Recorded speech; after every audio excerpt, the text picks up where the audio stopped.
is Tarik Talk.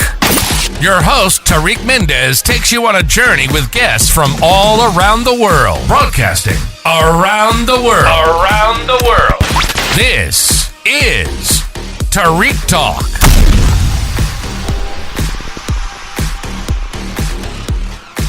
All right, guys. Today I'm here with Kristi. Kristi, how are you today? I'm good. How are you doing? Good. Do you mind sharing your Instagram with me, please? Of course. So it's photographer.Kristi.M, and that's spelled PHOTAPHER, and then Kristi, KRISTI.M. Perfect. Thank you so much for that. And can you tell me about the work you're displaying at the gallery today? Yes, so I'm displaying 7 photos at Detox Gallery tonight. It's a 3-day art event. If anyone wants to come by and look at my work or everyone else's work, there'll be photos and all kinds of different art displayed, food, drinks, music, all that. Oh, nice. So it'll be fun. I love that. And can you tell me about your creative expressions? Creative process? Yeah. So most of the time I take pictures just on my phone when I'm just out and about. I like to do cityscapes and like nature pics, like landscapes and stuff like that. Just anywhere that I am, like in the city or Brooklyn. Oh, nice. Yeah. And are you like the photographer that's like always like snapping pictures? Most of the time, yeah. Oh, I love when like photographers do that. Are you able to like would you say your brain is always on creative mode, or are you able to like step back and chill, or are you always like inspired by stuff around you? I'm inspired most of the time. I have my days where I'm like drained and I just don't really pay attention to my surroundings, but most of the time I'm in the zone and I look around to see what's beautiful around me. Oh, nice. So when you're like looking for pictures, are you like actively looking for them, or you kind of just like wait till they like call you out, or kind of like, catch your eye in a way? Yeah, it depends on the day. On weekends, I usually take time to myself to look around and see like what's there. But then during the week, I work like 40 hours. Oh my God. Yeah. So after work, sometimes if I like catch something real quick, I'll like stop and like observe and then take a picture and like appreciate it. And do you have anything coming up for the rest of the year besides the show tonight that's opening? Yes. So there's a place called the Holy Gallery. They have locations in New York and Paris and London and a few other places. I'm going to be doing a show there in March. Oh, nice. So, yeah, I'm going to prepare for that soon. Oh, that's so cool. And how are your days off? Like, how do you take care of like your artistic spirit so you don't get overwhelmed and like burned out?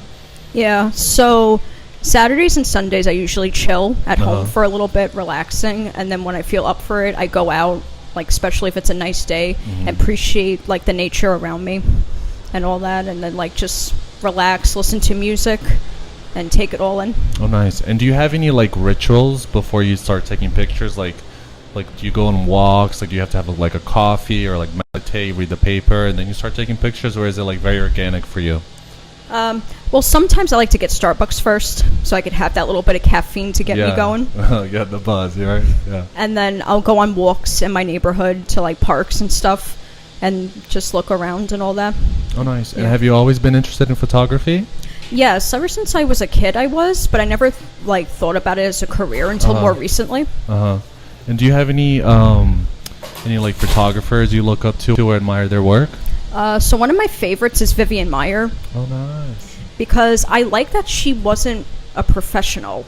She was just, living her life, taking pictures. Yeah. And, she had all those negatives that were discovered and published. Is she the one that was the nanny and she took pictures like really Yes. close to people? Oh, I love her work. Yes. I thought that was just like really great. That like she was just doing it for the love of it, not even like for money necessarily. Yeah. And I don't even know if she knew how good she was. Yeah, I don't think so. That's such a shame, because if she was alive, she would have like been so appreciated and blown up. And do you have anything else that you want to share with us about your work and inspirations? I have a lot of inspirations. I have an autistic brother. Oh, nice. So I spend my weeks like taking care of him. Yeah. And sometimes it could become very draining, but then like there's good in it too. And he gives me inspiration for my photography. Sometimes I'll take like photos of him and all that. Yeah. Do you plan to do like a series of him, or like a subject or stuff like that? Maybe in the future. In the future? Yeah. Is there like any mediums that you like to try in the future? Like maybe like sculptures, or like, I don't know, like creating like like a sculpture from one of your paintings? Because I saw you have like pretty cool flowers, and I love the filters that you use and like how you edit everything. It's pretty dope. Well, I am also like a painter. Okay. And I draw too sometimes. And do you find your creative process different from photography to painting, or is it kind of the same? Like at a Starbucks? It's similar, but if I paint or draw, I have to be like at home and I need quiet. Like I can't have any distractions. Yeah. Because it's a lot of like intricate work, like trying to focus. And that's an interesting question, because a lot of people ask me to ask the artist this. When you're doing like, let's say like painting or photograph, are you able to do like to bounce back from like artistic to business, or do you have to do like a whole day of just painting, or like a whole day of just like business, whether it's like administration work, like reaching out to galleries, website, or can you like balance the both of them?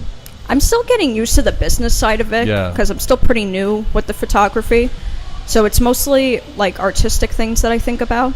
But I'm going to think more about the business side of it and what to do with that. Nice. And do you ever, going back to your paintings, do you ever like paint the photographs that you take, or is it like a totally different like inspiration? Oh yeah, it's different.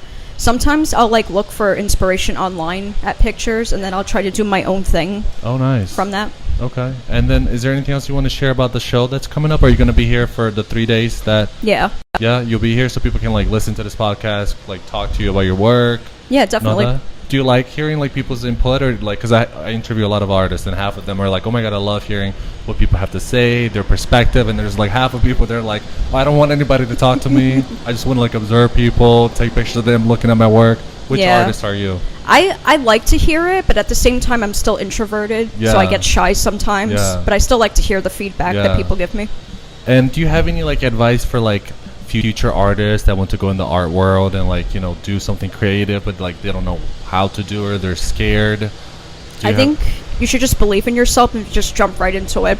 Okay, pretty nice. Well, it was a pleasure meeting you. Thank you so much for being on the podcast. We apologize for all the noise. We're like in the middle of the New York streets. Of course. And I wish you the best of luck in your show. Thank you again for being on the podcast. And can you share your Instagram one more time with us? Of course. It's photographerkristi.m. PHOTAPHERKRISTI.m. Perfect. Thank you so much, Kristi. It was a pleasure. Thank you for listening to Tarik Talk. Follow Tarik Talk on all social media channels and check out the video interviews online.